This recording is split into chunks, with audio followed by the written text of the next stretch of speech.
If you're in business, you probably have a website, but can your site handle your growth? How many visitors before your site slows down or crashes? What about storage and data security? From web hosting to virtual servers, Pair Networks provides the online infrastructure you need to start, grow, and flourish. When it comes to security and updates, don't worry, we've got you covered. Our 24/7 US-based customer support is the best in the industry. No frustrating chatbots or sitting on hold for hours. Check out pair.com today to learn more. That's PAIR.com.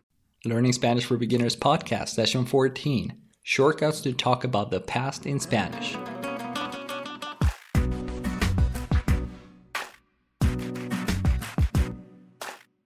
Welcome to a new session of Learning Spanish for Beginners podcast. In this session, we will learn a few shortcuts to talk about the past in Spanish. Por cierto, by the way, you can get a list with the 100 most common words in spoken Spanish at SpanishForAJob.com/top words. If you have ever felt overwhelmed with Spanish vocabulary, it's time to focus on the words that are used most often in everyday conversations. Remember, you can get your copy of the list with the 100 most common words in spoken Spanish at SpanishForAJob.com/top words.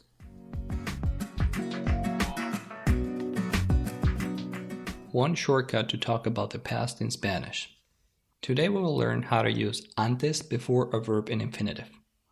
This is a simple tool beginners can use to talk about the past in Spanish. It is not perfect, it is not pretty, but it is easy to learn and it works.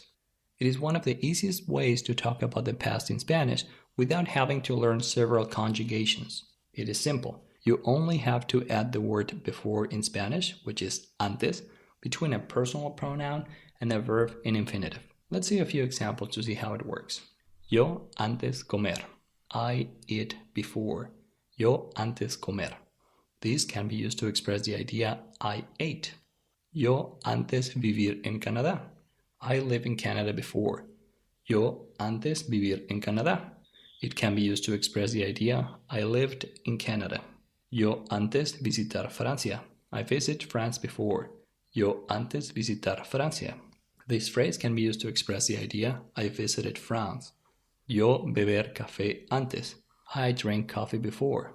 Yo beber café antes. Or you could also say, yo antes beber café.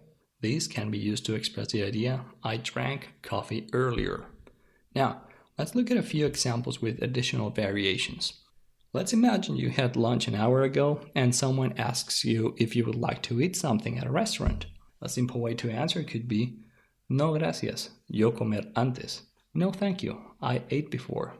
No gracias, yo comer antes. If you arrive in Lima's airport after visiting Uruguay and a customs and immigration agent asks you where you are coming from, you could say something along the lines of, yo antes visitar Uruguay. I visited Uruguay before. Yo antes visitar Uruguay.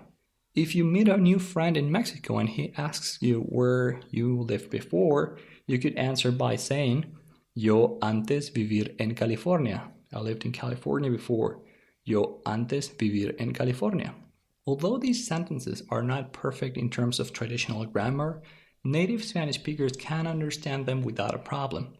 This is simple and it constitutes an effective tool for beginners who want to speak basic conversational Spanish quickly. So give it a try.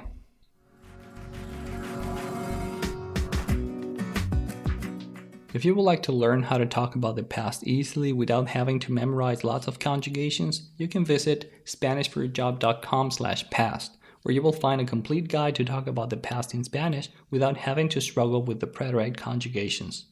To access the complete guide with shortcuts to talk about the past easily, you can visit SpanishForYourJob.com/past.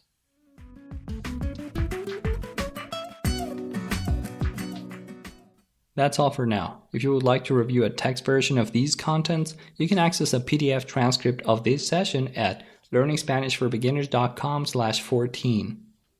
Thanks for listening to Learning Spanish for Beginners podcast. If you're enjoying this podcast, please leave a review and let me know what is your biggest challenge when it comes to learning Spanish so I can help you. See you next time. Hasta la próxima.